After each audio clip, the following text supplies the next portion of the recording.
Thank you, David. I think we'll give it one more minute just to allow a few more people to hop on, and then we'll begin.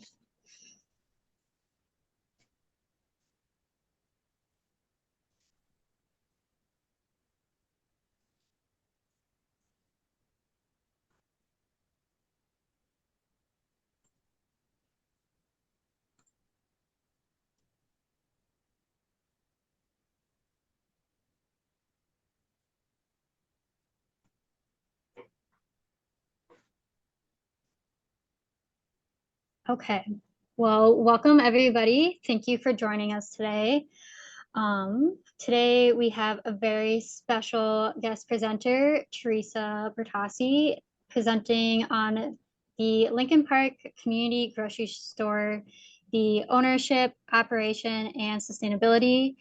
And she is the Director of Community Food Systems for Equilibrium 3. And so while she pulls up her slides, if everyone in the chat could just share your name and maybe share your interest in the grocery store, whether you're a community member, someone who works in this area, just share a little bit about yourself in the chat if you feel like. But other than that, I will hand it over to Teresa. Thank you.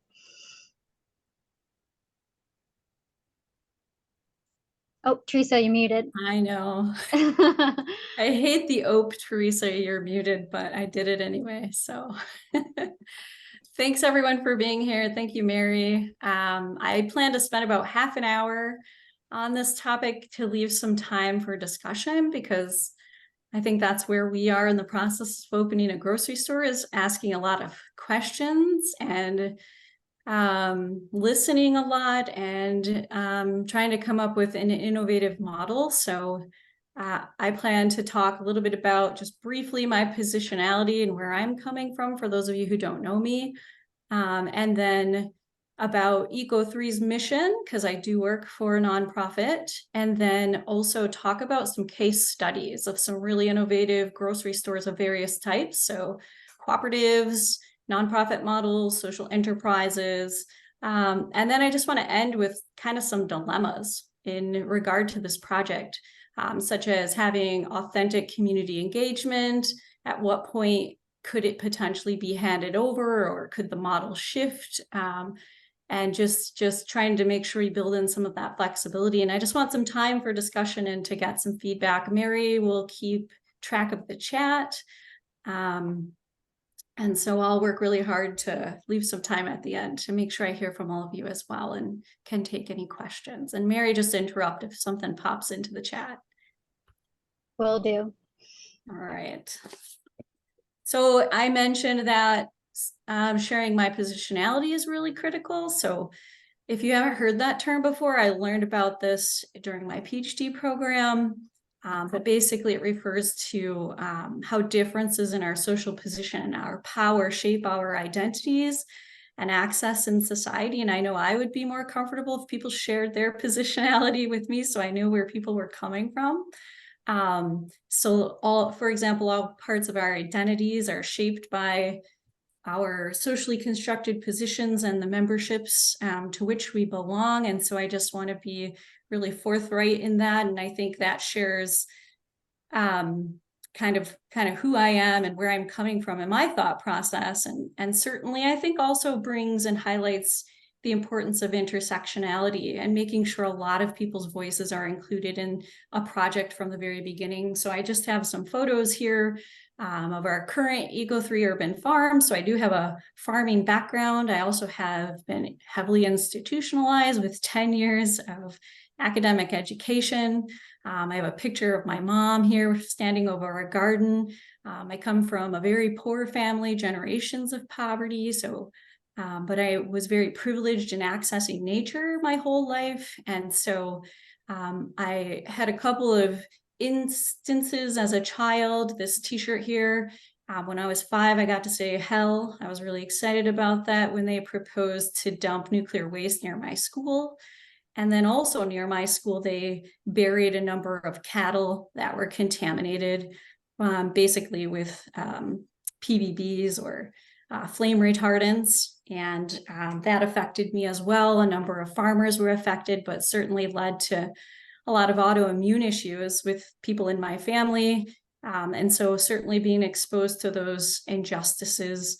I also worked in endangered species management, have some research experience in rural livelihoods, kind of preservation and sustainability. And the last picture here is kind of a group of people near Lake Superior.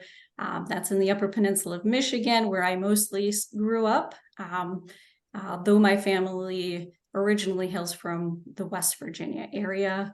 And so I just wanted to kind of throw that out there so that you know a little bit about me, and no matter who I represent, that those life experiences definitely play a role in how I approach problem solving and community engagement, the work that I do. And so I also wanted to share a book that was life-changing for me, having grown up in rural America. And I encourage you all to pick up a copy, just talking about colonialism, but the many voices that have been left out of kind of environmental organizations, including sustainable food systems efforts, and local foods, often a part of that story.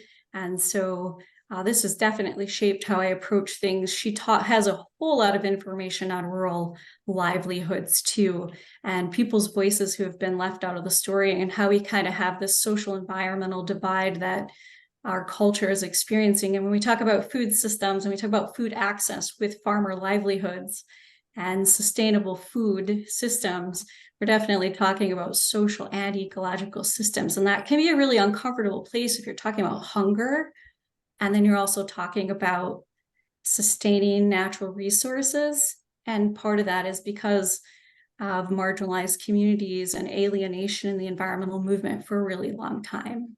So on that, also part of my positionality is I work for a nonprofit, and this is the mission of Equilibrium 3. So it's definitely part of the approach to this project. As many of you may know, we reside in the Lincoln Park 156 kind of census district, or the Lincoln Park neighborhood.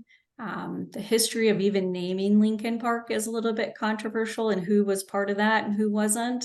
But certainly statistics show that it is one place amongst others, including the Hillside neighborhood, and certainly other parts such as historical redlining in Gary, New Duluth, and different places in Duluth, which is a healthy food priority area, with certainly challenges for life expectancy and health and access to food, and nutrition challenges, and poverty, lack of vehicle access, and certainly we now know that proximity alone, such as defining a community as a food desert, does not include the complexities of a history of, racism and marginalization, certainly transportation access and environmental injustices that neighborhoods experience as well as the larger challenges within our country and our world. But the project I was asked by Mary to talk about is the grocery store. And so Eco3 is taking a kind of three-pronged approach with its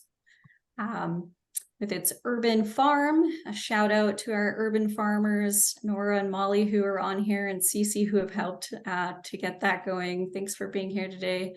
So we have the urban farm, we have the grocery store, and hopefully we'll one day also have a shared use community commercial kitchen space. So those are the three projects that we hope will be integrated to form hopefully a more sustainable food system and serve the community. But certainly there are a lot of steps to get there. This picture is an artist rendering. The store would be located on Superior Street. There are some parameters around this project, so some givens, right? That's the location of the grocery store. The funding is for a grocery store type model.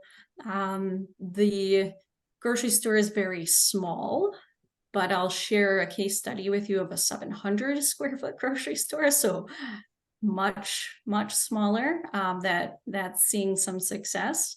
And so we're kind of in this research phase.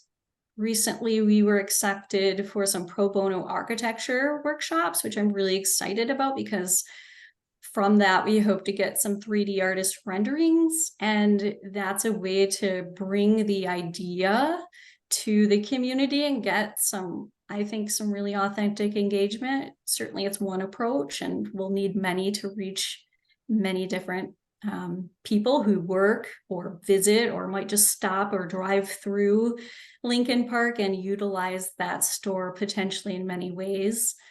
So we have those meetings coming up actually next week for some architecture work on both the grocery store and the farm. And then for me, I'm really focused on relational forward organizing and what does it mean to do deep community engagement, because there's a lot of talk about it and not a whole lot of tools and methods for actual implementation and what that means. And so there is hope that construction would begin next summer.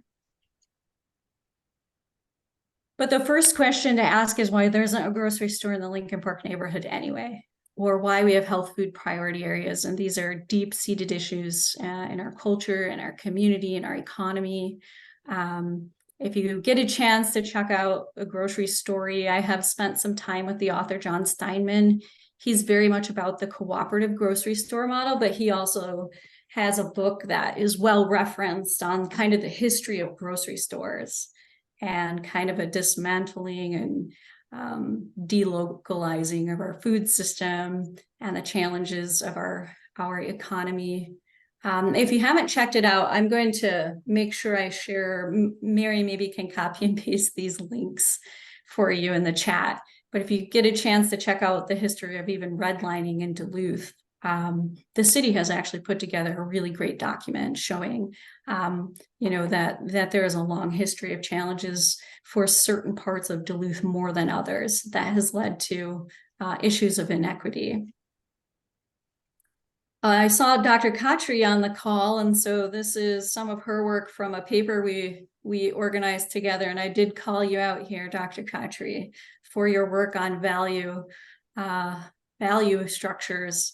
And I've been taking some courses on responsible project management as we move forward in this project. And the first thing they say is, we all do project management.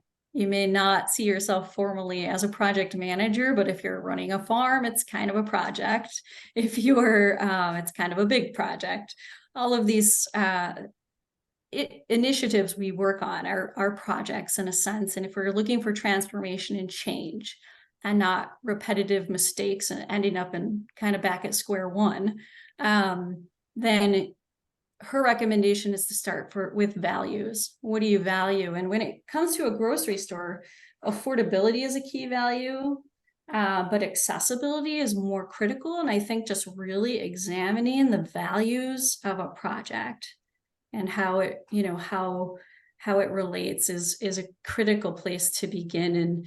And maybe Mary can share the link. Mary helped with this paper as well. But definitely we have kind of a missing middle. And I was talking with some USDA folks a few days ago about their approach to kind of a center for food systems, which would include North Dakota, South Dakota, and Minnesota working together and opening 12 centers across the country to kind of redistribute in an attempt to redistribute the food system. A big part of that is building infrastructure. And I want to say, though, kind of I recently visited a reservation that had some remarkable infrastructure, but a lack of usage of that infrastructure. So just because you build infrastructure doesn't mean it's going to be utilized. And that is often the case with grocery stores that pop up in a low-income neighborhood, not necessarily driven by residents. A grocery store has to be a safe place. It takes a long time to build relationships. And it takes a very little bit of time to ruin those relationships. And it's difficult to re-engineer a project that isn't embedded in community. So I think that's one of the greatest challenges of opening a grocery store. So for a long time, folks in Lincoln Park have asked for a grocery store. And this has been the case in many communities, health food priority areas across the country. But even when they open, they're often open for 2 or 4 years and they close. And so often that's because it takes a lot to change your shopping habits. But of course, trying to find a sustainable model in our current economy is also very challenging. And this is the map of the USDA regional food business centers. I don't know if you've heard about these, but they're opening them up throughout the country. And there's a load of grant money behind them. These centers will decide who gets that funding.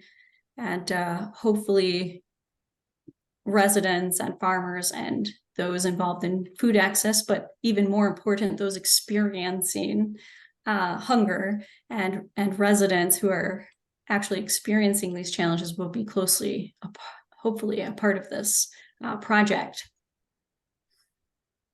But I did want to spend a little bit of time on cooperative case studies and nonprofit case studies and social enterprise case studies that I've been calling folks and interacting with people. I invited John Steinman here tonight, or today, I guess it's afternoon. And he probably is unable to be here. But he has shared a lot of resources for free on this idea of a cooperative grocery store. And so I just wanted to share a few. But one is the failed Apple Street Market efforts in Cincinnati. And the reason this is so special is because, especially in the nonprofit world, we don't talk a whole lot about failures and failed models. And so failed models often get repeated.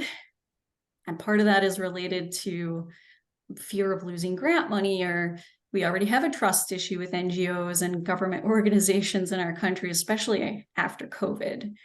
Misuse of funds and people questioning, small percentages of funds actually being utilized in communities, for example. And so if you get a chance to check that out, I think it was really brave of them to write about their model as having failed, having opened a $1 million grocery store and then it didn't work. And I think that takes a lot of bravery, but I think we need a little bit more of that. And so that was a critical link, but also, I misspoke. The Greensboro, North Carolina example is the example I should have been talking about. But there's also failed efforts in Cincinnati that's worth looking into. He also encouraged to check out some of the cooperative startups and also how some of the more established co-ops are reimagining other locations, recognizing that people don't often feel comfortable maybe in their stores because a lot of co-ops end up kind of carrying the same products, reaching a same type of folks. And so some people or some established co-ops are recognizing this. And so those are some pretty interesting case studies as well. And then I found one from Michigan, Grand Rapids, Michigan, which is more of a social enterprise model. And they have really strong community buy-in. And that's because a resident actually started opening these stores. So she already had really close-knit tie-in with the community. And they wanted to help her. They wanted to make this work because they also wanted convenient food. And one of her stores is only 700 square feet. I mentioned it's an old salon supply shop. So it's even smaller than the building we have to work with. And it's kind of the sliding scale deal. So it helps, you have to be pretty creative in our current economic system to find something sustainable. And so it's open to people of all incomes. And those who have more comfortable income can pay a little bit more for a subscription, and they can also buy a subscription for others. So that seems to be really successful. They also focus on local produce purchasing, especially focused on farms that are owned by folks within the BIPOC community or women-owned farms that they prioritize purchasing from. And then I wanted to share some of the direct language from this particular social enterprise and that I'm going to talk about, but they ask, or this particular model is just, I want to share their language without interpreting it, about how it works and how it functions. So, and who they, who they prioritized in the work that they do. So that's all the slide was. But one thing they also do that's interesting is they have programming in the store. So they've spent intention on creating community so that it is a comfortable and welcoming location that people feel accepted and they value and relate to. And so it's been interesting to watch that move forward. And then there are a couple of interesting nonprofit case studies, these two in particular from the Twin Cities. So one is the Food Group and one is the Good Grocer. And I've interviewed folks who are kind of in leadership roles at these stores. And the first one, the Food Group, has this kind of affordable low-cost model. And they say this is dignity-based, so anyone of all income is welcome to shop there. So it's not just for low-income folks. And they do purchase local produce. They also have a farm, so kind of similar to what Eco3 is doing there in that sense. But some key challenges are sourcing their food and class divides, and who wants to come to a warehouse versus who feels more comfortable with a mobile food truck. And so they tried a warehouse grocery model, and that didn't work very well. So they tried this dignity-based, all-income, low-cost grocery, and that was more accepted in the suburbs than the inner city, whereas the mobile food truck was better accepted. So something to really consider is place. And just because something works in one place doesn't mean it's going to work in another community. And that's one of the greatest challenges we face with our wicked sustainability issues. And certainly food systems is affected by that too. And so when I say sourcing, what they do is they do get some free food, and then they also buy food. And there are complexities in that because it depends on who you get that free food from. So if it is, like a government funded organization or food bank, then you have to prove that only low-income folks are getting that food. So you have to collect demographic data.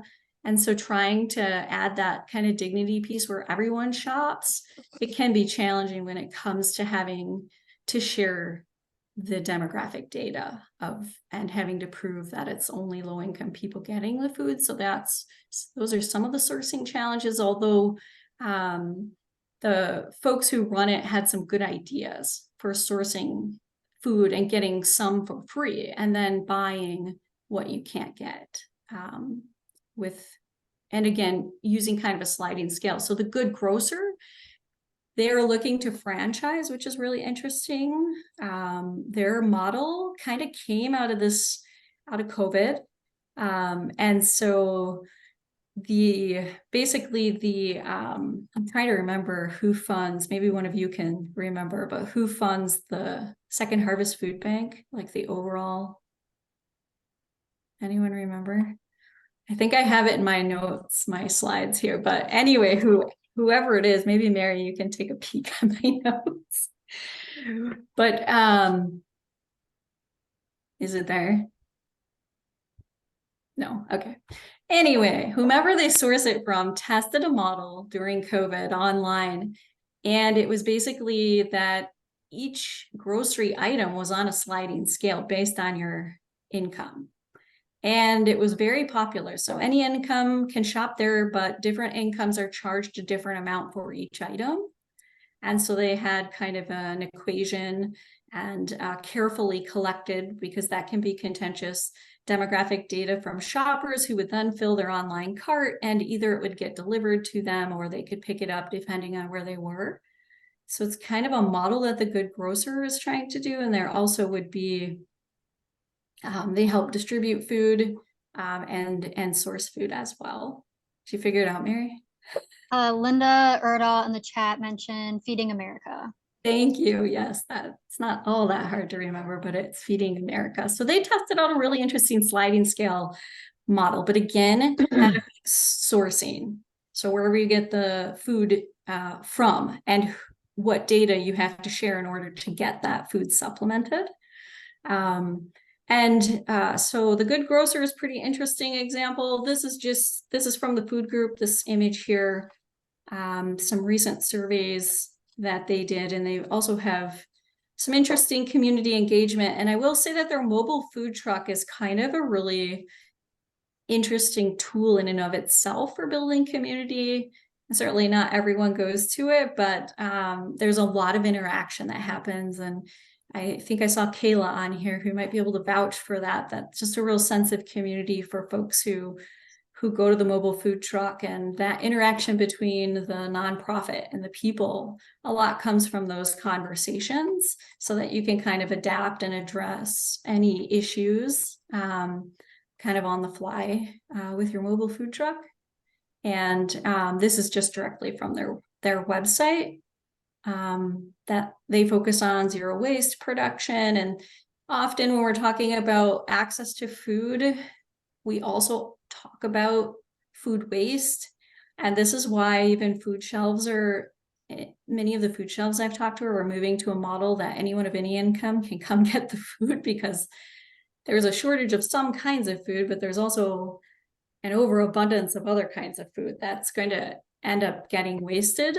But when you talk about giving people food waste, that doesn't have a whole lot of a dignity associated with it if you're the person receiving that food waste, in a sense. So that's it can be a complicated story as well. But they do focus a lot on food waste. And so I'm probably wrapping up a little bit. No, I actually have like 1 minute, so this is good. Right on time to have some discussion. So for me, I am not formally trained in project management. Yeah, I have 3 projects I'm supposed to be working on, which is the Eco3 farm. And thankfully, I have a really awesome team that is moving that project forward. And I already kind of called them out so that I could focus a little bit on exploring the grocery store. And we haven't even begun to really touch the kitchen, although I have attended some of those ORI meetings in our region about kitchen space and how challenging it is to have shared use kitchen space. But that's a different project. So I've been taking these free courses. They're really interesting. If you're interested, let me know and I'll share the link. It's global. So there's people from Paris and all across the globe who are, London, huge cities and rural areas of Scotland, who are trying to move projects forward and keep ending up back at square one. And so it's kind of interesting, just a group of people talking about the issues of project management, kind of this linear thinking. We see it in research too, where you identify a problem, and then find a solution to it. And we know it's a whole lot messier than that. And that we have to be extra attentive to the voices of the folks most affected by these problems that we're addressing. And it seems to be across the globe in these meetings I've been going to, that community engagement, that is always the problem. What is authentic community engagement? What does it actually mean to engage with the community and change your project based on the feedback, right? Not just ask and then with no intention or attention paid to the pieces that can actually change based on the feedback. So in this particular instance, the grocery store on Superior Street, that building, that's not really up for consideration, right? That's not something that would be fair to ask the community about. And so there's kind of this new responsible project management, and that's just letting you know where I am trying to hone my skills, and then also on creative and innovative tools for authentic resident community engagement. And certainly there are parameters. I mentioned my positionality. I work for a nonprofit. But one thing they caution you in is that if you create a solution to a problem, such as food access, that, if you had the ability to like recreate any sort of solution, not just the grocery store model, that would be an ideal situation, like if that was up for grabs too. But certainly in any given problem, there are going to be things that aren't changeable. But if you can tease out what is, and like even if you ask a survey, not just being extractive, but like the Food Forward project that Dr. Khatri works on in the Hillside, having, care for children, some sort of payment, right, for that knowledge, and not just extracting it, but being truly authentic, and obviously not just talking about it as well. So I just wanted to end on a couple of slides. And one is certainly our nation urgently needs collaborative, multi-sector approaches toward equity and justice. Efforts that do not, I do have a quote here, efforts that do not start with treating community leaders and residents as equal partners cannot later be re-engineered to meaningfully share power. I think that's really critical to get that right. And once you formed a collaborative using a top-down approach, it's really hard to go the other way unless you get someone else in there or do something new. And I really appreciate this collaborating for equity and justice toolkit. I think we need facilitation skills, we need collaboration skills, community engagement skills to hone. And I think that's kind of across the board when it comes to sustainability challenges and certainly food systems challenges. So just kind of leave it out there for you, and maybe you have some case studies for us to consider. Maybe you have some ideas or some community engagement tools that have really worked well for you that you'd like to share and recommend. And again, just kind of a cautionary tale that it can be easy to talk about diversity and equity and justice, and it's a whole other thing to actually implement strategies and be, have clear intentional strategies to address those challenges that we face.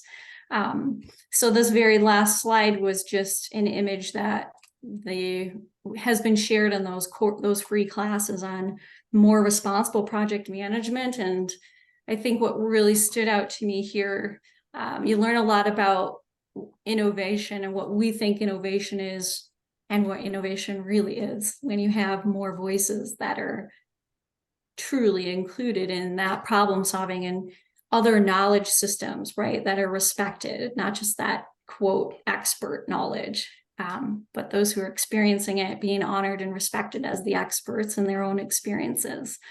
And I really liked this graphic, so I pulled this and saved this to share with you too, where it just talks about at what point can an organization use its power and privilege, but then empower the community or hand it over or have a plan for that, right? And at some point. And so I think that's just kind of where I am in our thinking. Our team is growing a little bit bigger, so this is very much influenced by my own experiences and biases. And I just look forward to hearing what the rest of you have to offer and suggest. We have a survey getting ready to go out in October, and just trying to figure out wording and ways to incentivize survey taking and to be very, to use all of the things that I said, even in just that surveying method. And so we've been trialing it and had some program evaluators who specialize in program evaluation take a peek at it, and some residents too, and Mary. And so if any of you would like to see it and comment on that as well before it goes out. So I'll leave you there. Thank you for listening to little old me And yeah, I look forward to hearing what you have to say. Yes, thank you, Teresa. You unpacked a lot of great discussion, a lot of great and important discussion questions, and we already have some questions in the chat, so I will just go right into it. The first question is from David and is asking, do these nonprofit groceries get grants or other donations to support free or less costly foods? And it's a two-part question, so I'll start there.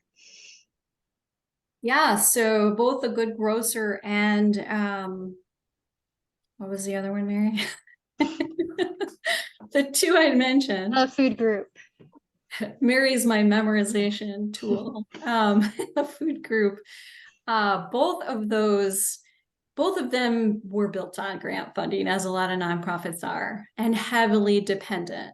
And the food group, they're very humble in acknowledging their mistakes and their limitations, and certainly being dependent on grant funding is one. So again, looking back at that diagram and power and privilege, I can write grants, I can get grants. How can I make this sustainable in the long run? So that's why they're testing out those models of like folks who have a little more money but paying a little bit more to cover those who don't, or algorithms based on demographic data. And there was one store which kind of piqued my interest in this, and even coming and working here, which is on a tiny little island where my sister lives in Canada, Manitoulin Island. And that is completely, has a very sustainable model. So it's a dignity model. Anyone can shop there. And it's almost like a TJ Maxx or kind of maybe an Aldi's, where they get some of their food just free from stores that otherwise it would be wasted, and they sell some of it and they give away some of it dependent on access. So I hope that answers your question, David. There's kind of a mix happening. So trying to get off that dependency on just being grant funded, because probably one of the biggest issues, again, is that grants often ask for innovation, and rather than sustaining something, coming up with something new, or being really creative and redescribing what you're already doing so that it sounds super cool and up and coming. But there's also a fear to talking about failures, that you'll lose your grant funding. So in the long run, their goals seem to be to get off that grant funding. Yeah. Thank you. And then part two of the question from David is another funding question, and is also an acknowledgement of the challenge of low-income farmers. And so the question is, do the farmers get a livable wage for the food they provide to this grocery store, or to the food group or Good Grocer models as well?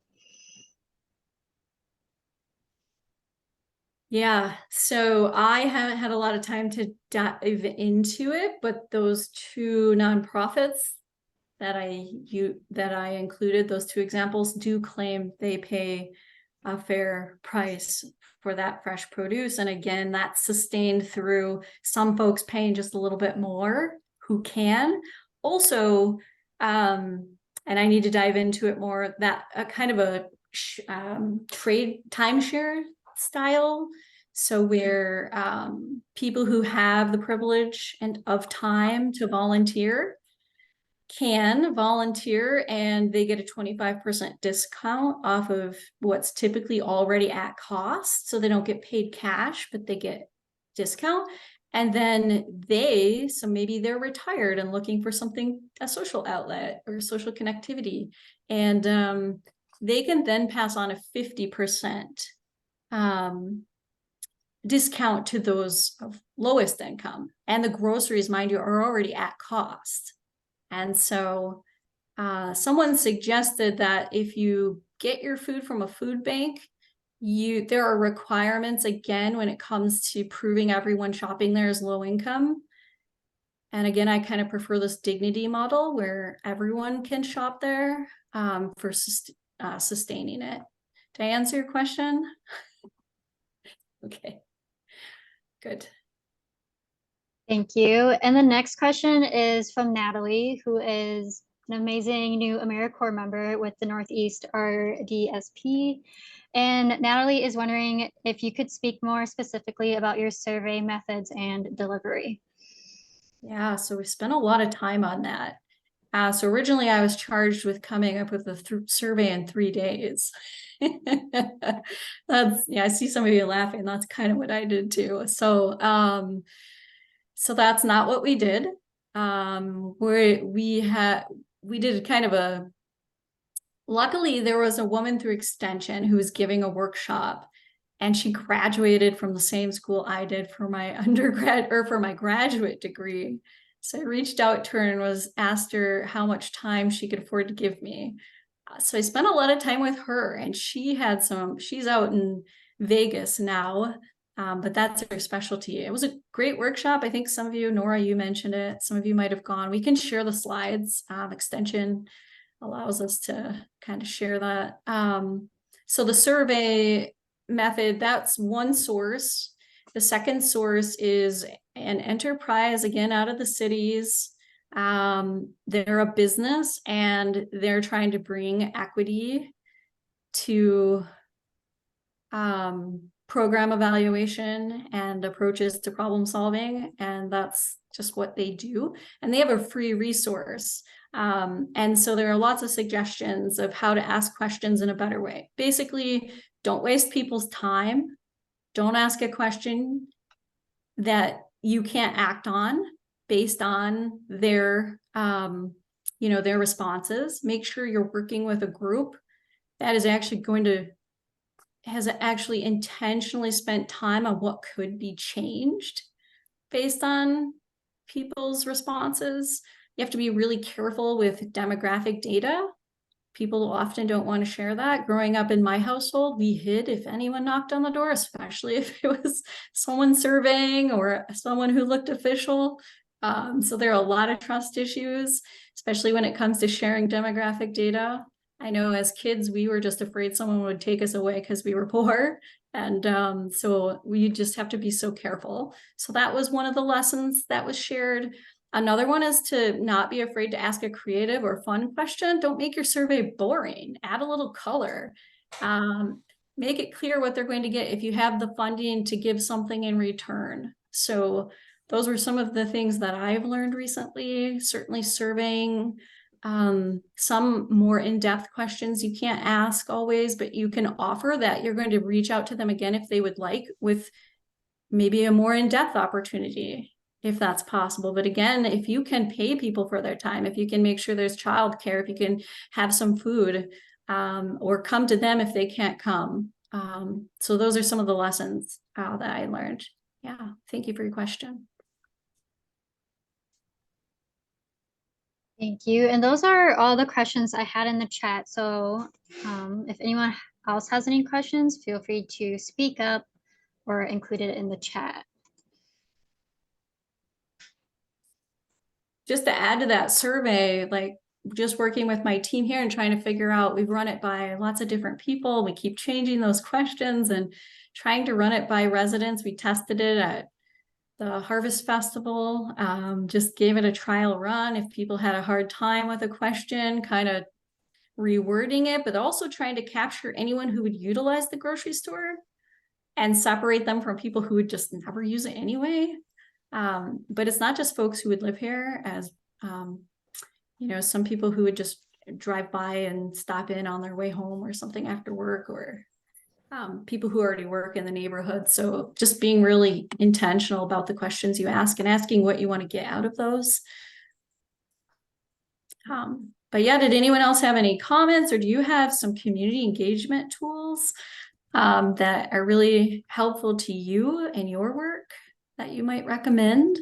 So make sure we hit all those different voices. And I guess quickly, in terms of, there are so many different approaches that are employed in terms of recruiting people in the community who will be your champions to go do the door-to-door work and get feedback. And I'm pretty sure you have that, you've thought about it, going forward with that kind of an approach. There is also risk to that in terms of, they becoming the main voice versus the real voices of the people. So that line, how, so Yeah. it's kind of, doing that in a thoughtful manner, but having other alternatives as well. So probably more like a multi-pronged approach to getting the involvement going. And I think, even if it comes down to a small group that's going to be involved throughout, there has to be a way to really get the larger group in the community somehow coming together. So, I mean, with my own work, what I'm doing here, we do have a small group of, women who are representative of the larger population we are talking about. And, we do our best to keep their voices front and center for everything we do. But the question is, how do you get others in the community to also say their voice? So there are indirect ways in which we do this, but also we periodically get them together, come together. There is food, there is sort of, childcare provided, and then and it's not like a really timed focus group kind of thing, but more open, that makes it feel comfortable for people, and it is in the community. We try to do that every 6 months and, bring the families together and really listen to them. So I think the only thing I'm saying here is really multi-pronged approach to get the engagement going. Single threading is pretty risky.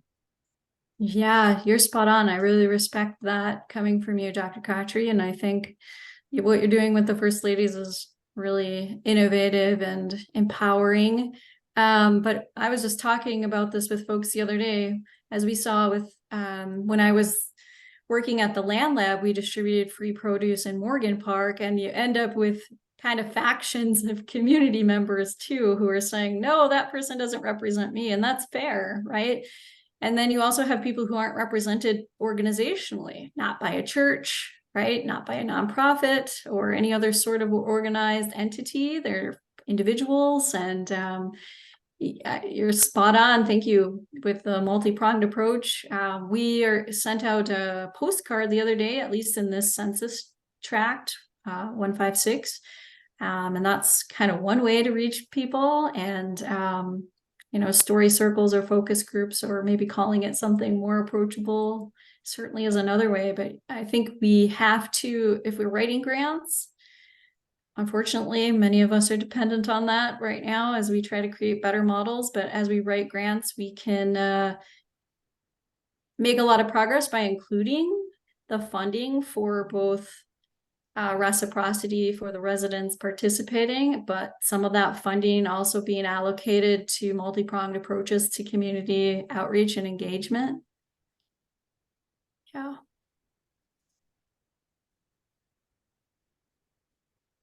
I think the only other, I have a question, and you don't need to answer that now, but in terms of, I research my domain is social entrepreneurship. That's my research area. And I keep looking at what makes organizations, social enterprises like this successful financially, not from a mission perspective.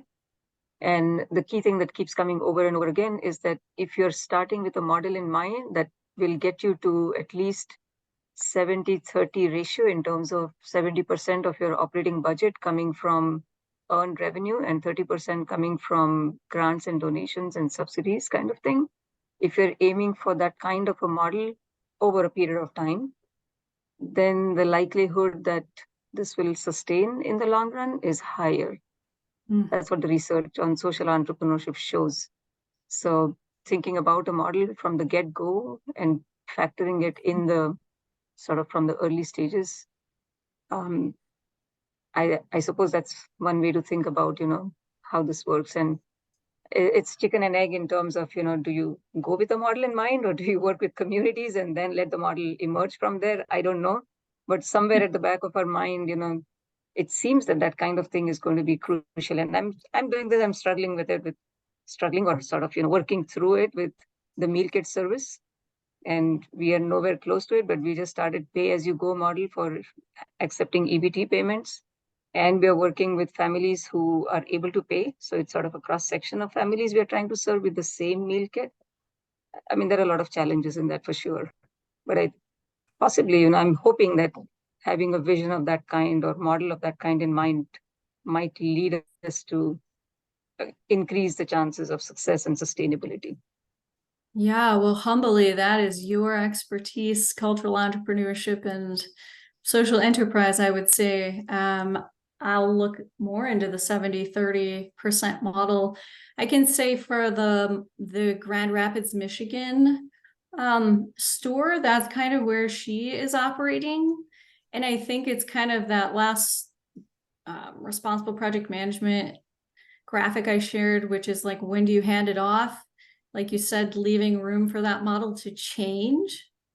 So recognizing what maybe what a nonprofit can do to get it up and going and get the money, but maybe trying to, as much as humanly possible, plan for some sort of change in that, maybe becoming more of a social enterprise like Food Forward, eventually handing it over to the residents. And you've done a great job of kind of moving through that, helping them start it and working with them to start it, but maybe handing it over someday and having it be a way for folks to make money.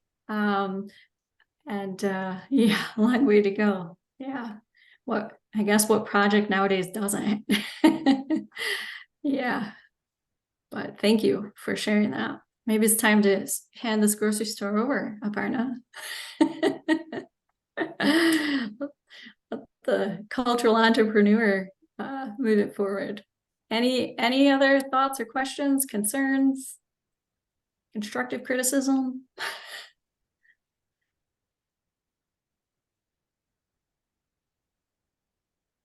I had just a tiny, really just a thought, maybe an encouragement, not entirely sure.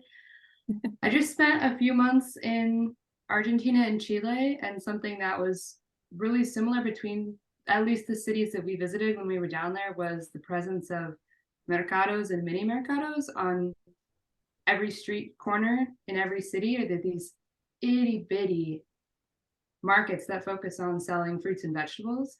And so when you're talking about having a really small space to work with, as long as I think you're attempting to be efficient and effective with what's offered, the space itself is not a problem at all, and actually could be a really good model for obliterating food deserts in cities, is having really small stores that are easier to manage and can offer really good, although more selective items. So I think that's really cool.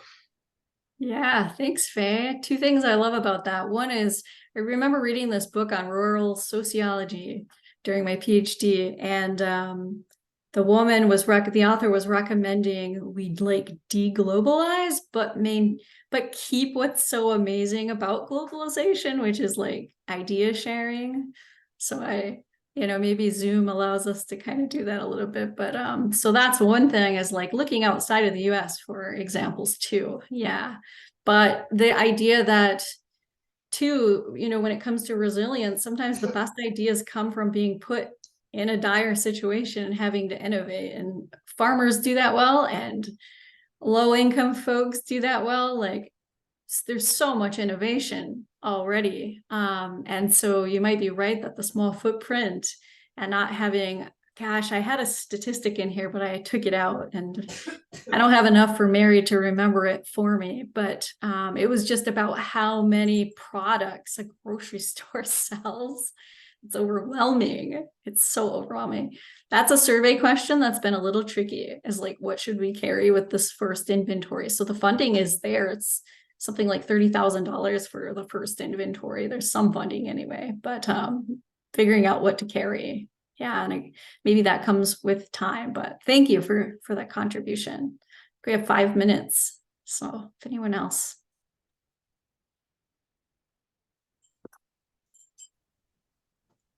Looks like we have a question from Josh with St. Louis County Public Health and Human Services. Are there any policy issues that limit opportunities for small-scale local grocery stores?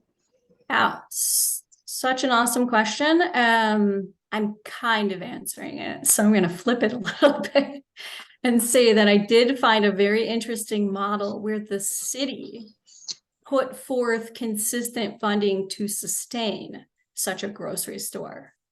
So kind of where Aparna's talking about that 70-30 model, there's a, maybe it's 60-20. I don't know. I'm also not great at math, but the leftover would be supported by the city, but the city has to have the policy to even play a role.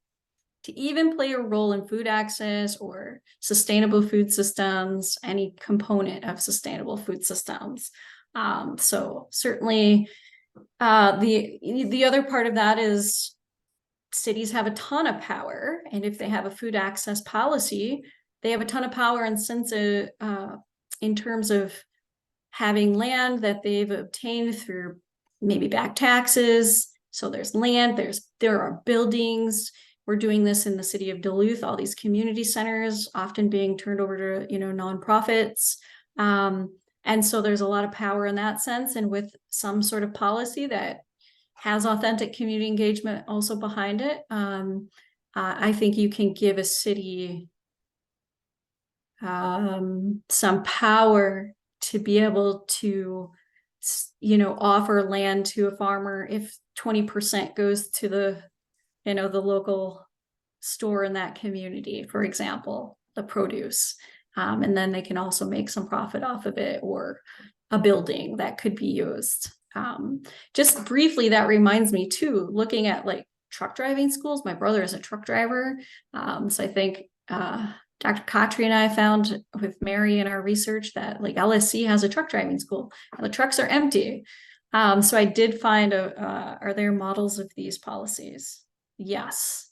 Sorry, Mary, I took your spot and asked that question. So that was in the chat. There are models of those policies.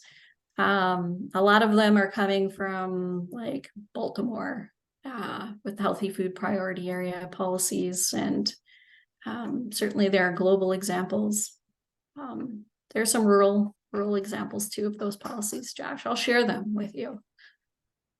I was saying with the truck driving school, we have this missing middle of processing for meat and grains and truck driving and aggregation and distribution challenges that we face, but there are policies that inhibit those too. So whenever a policy is written, making sure it's open for change to be, our policies don't react quick enough when we realize they're not working in the direction we hope that they are. So if you're going to write one, building that into it, that there's some, ability to kind of change course on if necessary, if it's creating more problems than it's solving. So I think we're out of time. Mary shared my email address. I really appreciate your time, and thank you so much for hearing me rattle on. And if you have ideas and ways we can collaborate or things pop up that you want to share, please send them along. So thank you for your time. Yes, thank you, Teresa. I do have one quick announcement before we hop off. Just a tentative date, March 15th for the Northland Food Network annual get-together. So please put a hold on your calendar for March 15th. But that's the only announcement I had. Thank you so much, Teresa, for taking the time to really teach us today a lot about this area of the food system of starting a small-scale grocery store. If you have questions, you can email myself and I can pass them along, or email Teresa directly. But thank you. Hey, Mary, this is Yes. Cindy Hale. I just went to, so the March 15th is same time as the date as the Great Lakes Indigenous Farming Conference. So that might not be a great date to hold that. Okay, thank you for your feedback. We will look more into that, but I appreciate you letting us know, because we are trying to schedule it around other conferences, so that's very helpful. Thank you. Yeah, if I have to choose between the two, I'm going to the Great Lakes Indigenous Conference. So yes, just understandable. That sounds good. Okay.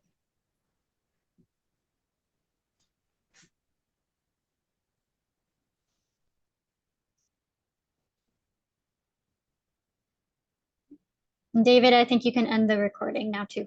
Thank you for doing that.